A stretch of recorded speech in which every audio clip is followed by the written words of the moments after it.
Welcome to Roll for Crit. I'm Will Keeler. I'm Jonathan Estes, and we've got some great news for you today. News! I'm talking about some cool news, some fun news, some news you're going to like. Sounds like I'm about to break out into song. Actually, sounds like you're trying to just fill up time because you have no news. No, there's so much news. I just wanted to let you know how excited I am about it, so we aren't going to waste another second before we get into it. First of all, you've heard of Cryptozoic. Really? Well, just recently, they partnered with... not a board game company. Asmodee did not buy them. They are partnering with GameStops, who typically sell digital video games. And they're actually going to be selling their regular tabletop board game products through GameStop stores. Interesting. So this is it's like starting soon, if not already. You may see games such as Spyfall, DC deck building game, etc., Card Wars. This is definitely interesting because obviously we've never seen GameStop sell anything besides video games before. Actually, they've been selling, I know, trading cards for a while. I know when I was younger, I used to get Magic cards there, and I know they still sell Pokemon there. Really? Do they still sell Magic? I don't know about Magic. I never know. It's I probably think Magic they took because I think Magic got more worried and selective with their stores. But I mean, I know recently didn't they GameStop bought out ThinkGeek. Right. That's so true. I think that this is probably their idea to be like, we're not just going to be the video game store, we're going to be the nerd store. And it makes sense, especially for Cryptozoic, because they have all the copyright, Adventure Time, like that kind of stuff. The DC, definitely. I mean, if you've been into a GameStop recently, there's a lot more. I think excluding the Amiibo, Skylander, Disney Infinity. There's more action figures. That's there. true, and they have like the trinkets, like the like bubble gum or whatever kind of containers they have for stuff. So good news for GameStop. So when you're online to get that limited edition exclusive Amiibo, you can look over like maybe I'll get a board game too. It's actually it is cool because it's like Cryptozoic is sort of they're not Monopoly or Catan, but like you're not as likely, I feel like, to see most of their games in a Target or a Walmart.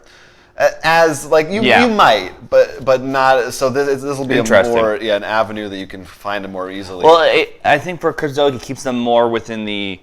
It's not just a generic like Monopoly kind of brand name. Yeah. But still hitting more people. Definitely that ThinkGeek brand, GameStop brand. Yeah. But what else is going on? So that's cool. Some perhaps even cooler. You like Star Wars? No, I think Star Wars is terrible. Yes. Most of us do. Well, it's okay. So this is technically a rumor. Has not been officially clarified by Fantasy Flight. But they've pretty much confirmed it by taking down everywhere that it's been leaked. There have been leaked photos that surfaced of a brand new X-Wing set based off of the episode 7. Seven. Sorry. I remember how numbers work. Episode 7, which was coming out in December, of course. And what's cool about this, it's not just new ships. It's actually a new core set with remodeled versions of the TIE Fighters and X-Wings from the movie to match the new movies. And from the looks of the back of the box, they actually have different stats and their own upgrade cards and so. Well, I would assume because I'm assuming the movie has. They're TIE Fighters, but they're upgraded like. Well, so it's not just a reskin, or a retheme. This will be the first time there's actually a second base set of X-Wing. So we can get one of each core set then and play against each other. You could. Well, I mean, I think it's like I want it just from looking at it because it's. Well, that's because genius. you just. Well, there's also right now inside of you sort of the new Star Wars hype. Yeah. So you're like new Star Wars board game stuff. Yeah. So I mean, it's definitely a smart play, and I wonder how much, if anything else, will be changed in the box besides. Well, I'm wondering if there's gonna be rule changes. Yeah. Because that'd be definitely interesting. Because I know there's tournament style. Like, what if they make a thing that has a rule? Like, I haven't played it yet, so I can't think of something that would change. But like, people might be like, oh wait, now this ship is better or this one's worse. Or something. Yeah. I mean, I'm guessing the fundamentals have to stay the same because they're gonna want it all to be. No, it's actually completely different now. Interchangeable. No dice rolling. It's X-Wing 2, but this would be. It's almost the closest thing maybe they've had to a second edition of X-Wing. They have yet to.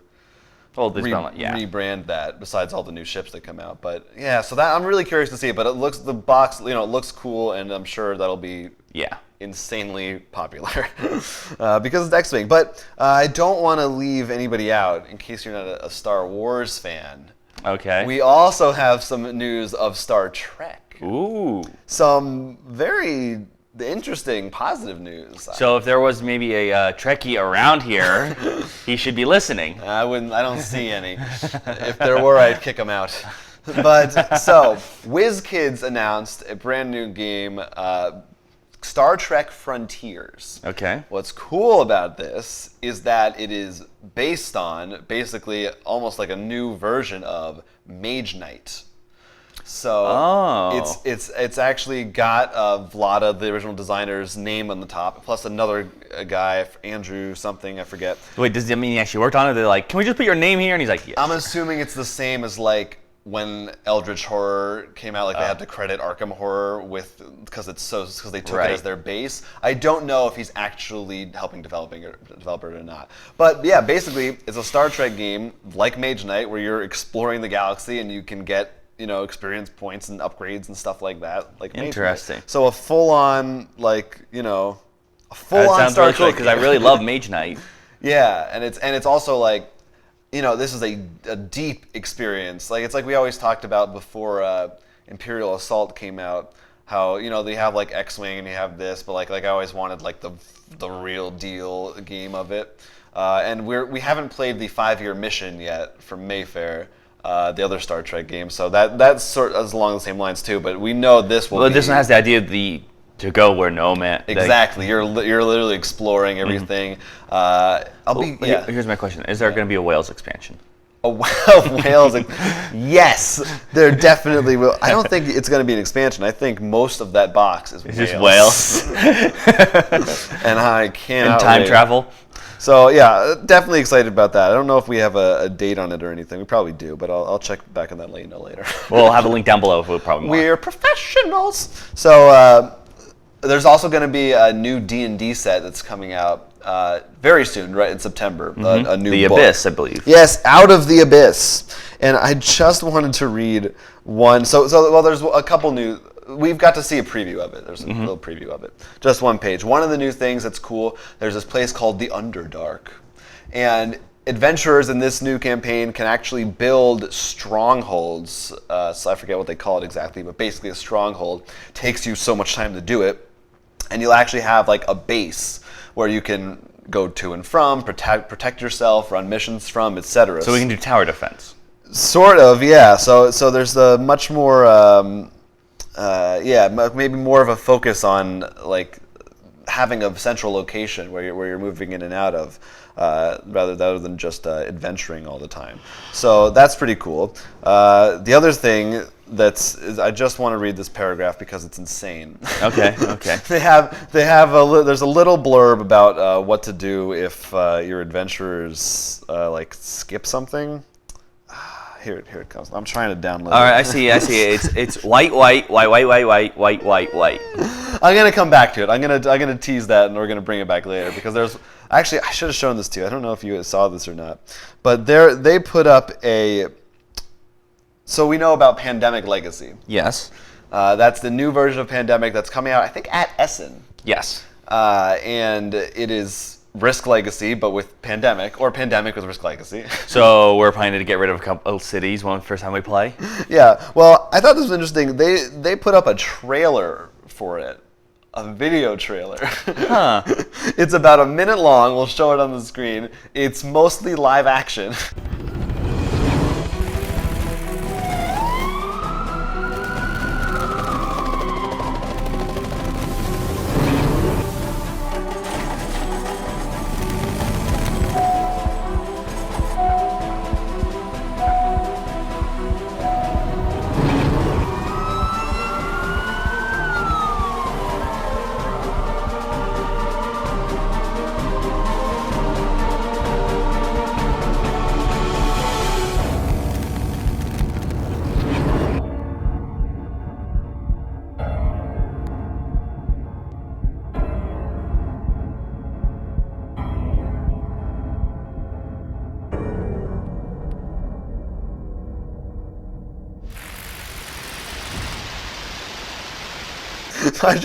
I wanted to hear what your thoughts were on showing trailers for board games. It's an interesting idea, but in reality, we're already sort of seeing that.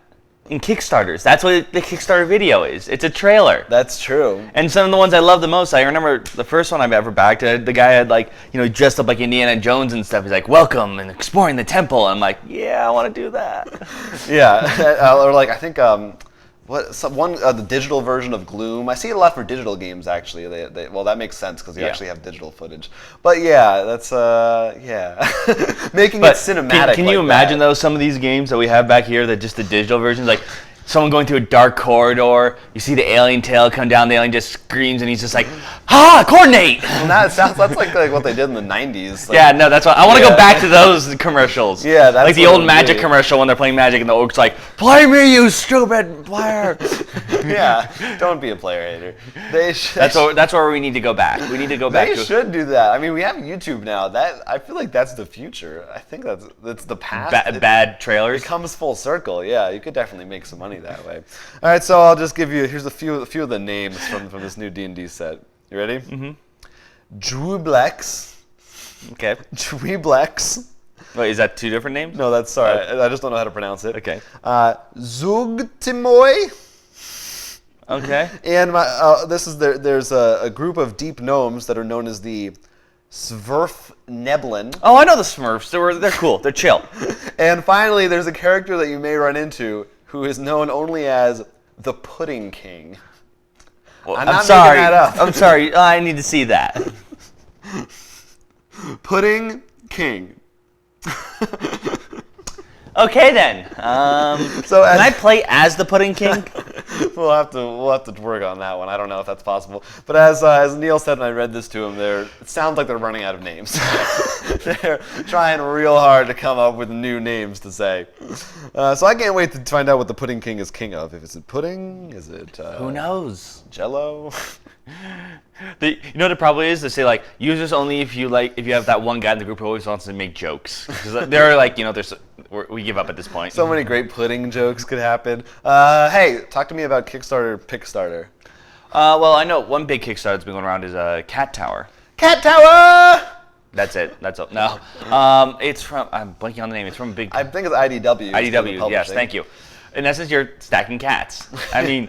What more is there to want to know than that? Yeah, it's basically it's like Jenga sort of. It's like a dexterity game, but there's also a die that kind of tells you. So there's a bit more to it, but I just want to stack cats.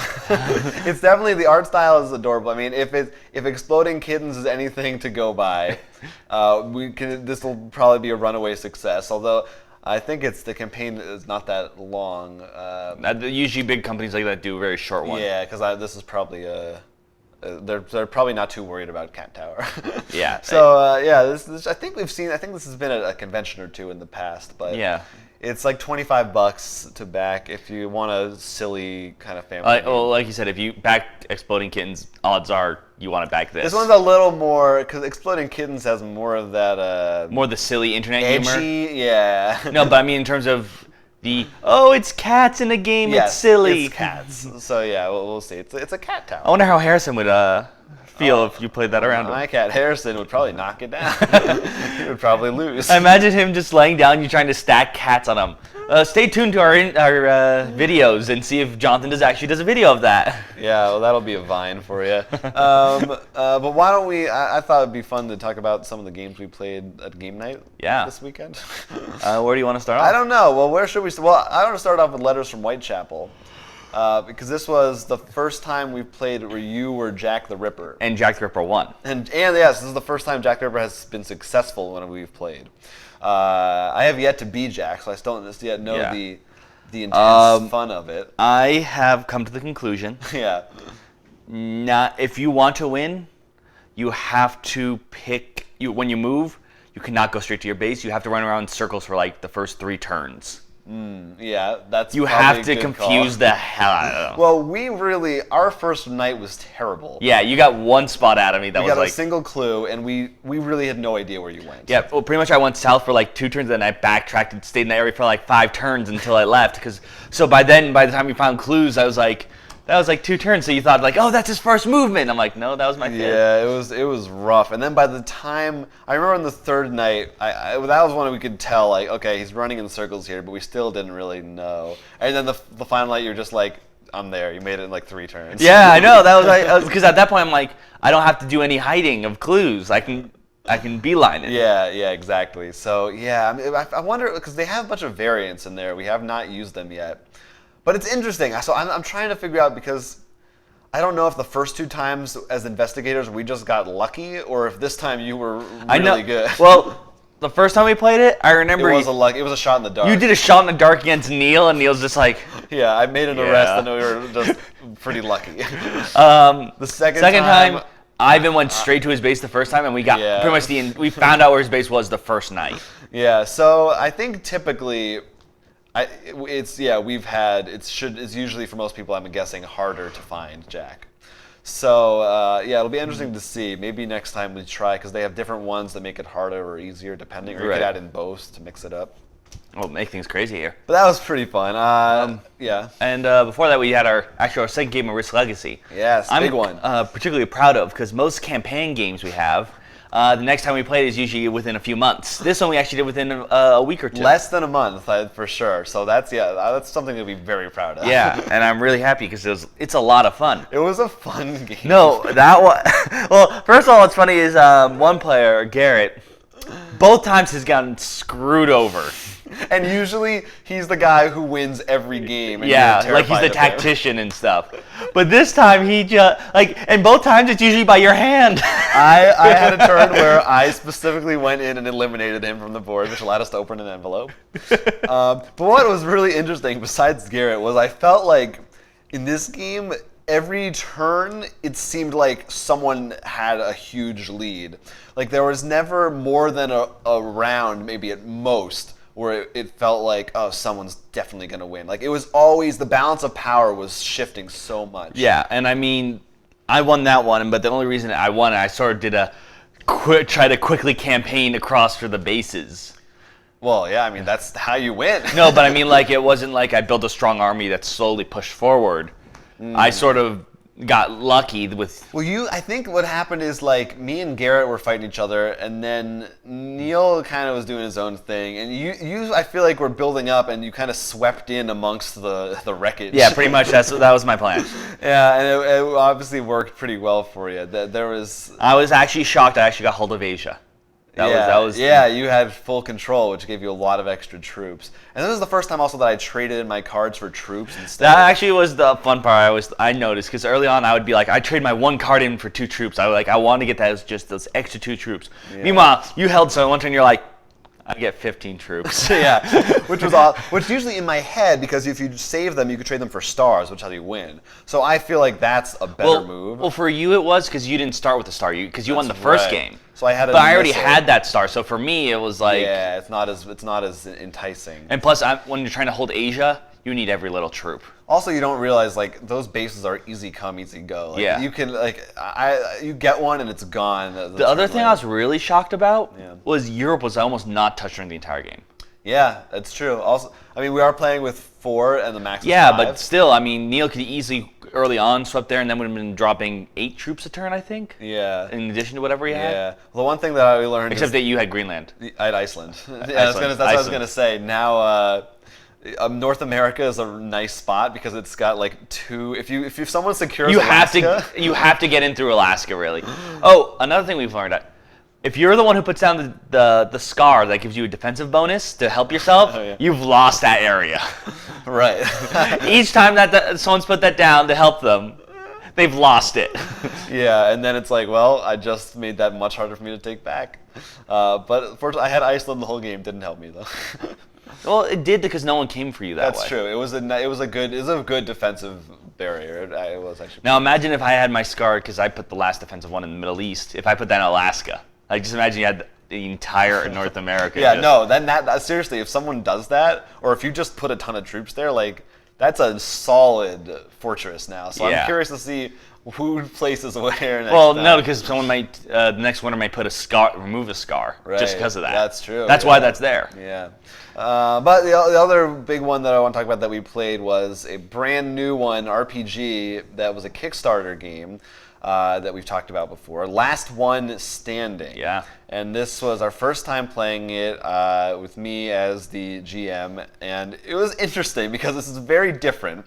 It's like Battle Royale or Hunger Games. You guys are all teenagers fighting each other, and it's competitive, unlike most RPGs. But the thing is, everyone has different goals. One had to escape. Mine in particular was not to escape or win. It was just to help people.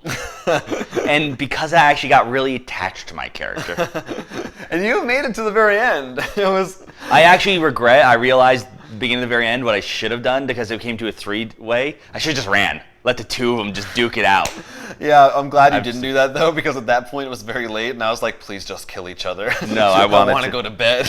But I don't mean, it was definitely a challenge for me because switching between everybody and trying to keep track of the extra NPCs, it was very different from D&D. And I was saying the other night, the other thing that makes it very different is that the dice rolls are no matter what you're doing, a success is always the same thing. So a 10 plus is always a full success. So like in D&D, if I think something's really hard, I could say, oh, you need a 20 to get on that. But in this one, like, if you get a 10, you did it. Right. So it was harder for me to place restrictions. Speaking of, how did items work? Because you kept rolling dice to tell us what items were. There's a table of items, and so they're each worth a certain amount of points as to how good they are. Mm-hmm. So I would roll for how many points worth of items you found, and then which ones you find. And usually it's random. Usually there's 2 different sets. You guys had the spy set and also the unusual set, which didn't come up as much. You mainly got the spy stuff. But that's like Danny found a certificate for $1 million. Just as useless. So there's some weird stuff in there. I liked the person I picked, which was the psychological torment person. What, did you have anything else besides what you did? Oh yeah, there's more stuff there. Okay. So there's more, and also there's a lot on that island too that you guys did not find. Really? That's hard, like secret hidden stuff that you'd have to really search for, I think. So it's I wasn't sure if you would find it, but it like opens up a lot more that you can do in that space. Well, I was planning to go to one of the islands I know, and like right away you're like, your boat sinks. Well, that was more because those boats were all rigged, pretty much. Oh, really? Yeah. You didn't really have a chance. But yeah, so it was interesting. It was fun. One thing I found was it was easier than I realized to just make stuff up as we went along. Like a lot of stuff I just made up, especially the NPCs. I was like, yeah, this guy comes out and you meet this guy. I just pulled him off the stack. Like a lot of times I think everyone was assuming that I was reading this stuff somewhere. Oh no, when it came to, I assumed the events were. Did you make those up though? No, you can make your own events, but the ones that I used were all from the trophy one The trophy one was in there. And voting for like who you want to kill or whatever. So it was interesting. I feel like there were some times though when you're like, okay, I'm gonna say this, they're gonna do this, and we do the exact opposite. Oh yeah, there was a box of trophies, and whoever didn't have one was gonna get blown up until Danny just threw a ton of dynamite at it. Blew up everything. It's just like, okay, and I was like, I have no idea what to do now. I guess I'll just kill everybody. But some fun stuff happened. But yeah, I'm curious. I'm excited if we try it again. I think I'm gonna knowing what we know from a playthrough, having that experience and being able to read through. I'm sure there were some moves and stuff that like nobody used that they should have. Son of a! What? I just realized when Danny killed me yesterday, he couldn't have. Because I befriended him, and he gets -3. Wait, you befriended him? Yeah, because I asked him so then I could help with making the trophies. He should have had like -4 against him because that's my ability. Damn, I should have read my card better. Yeah, I didn't. Totally forgot about whether that. Or not you were friends. Well, it's because it's so hectic. We were just. Although he was also because some of them have like they don't need to roll for that because they're mean, but I don't think that happened. I just realized just now. I'm like, wait, the friendly bonus. We'll call it a tie. No, that's why Garrett. That's one of the reasons why you both lit each other on fire. No, he lit me on fire. I tried to get to him, but that's why Garrett didn't backstab me. And when you said like everyone should backstab because he knows he would fail, he pretty much had almost a fail if he tried to do that, and he'd be better off trying to get the plane. You could have backstabbed him. It didn't really work in my favor. I felt like I felt I'd get more points because my whole character was being friendly. But anyway, it was interesting, and yeah, it was different. So I thought, yeah, it was cool. I'd like to try it again, knowing more about it. I think you could probably get it through the creator's website, maybe, or as a PDF at least. We'll put links below. Plus, all those other games that we talked about, we sell most of them on our website. We do.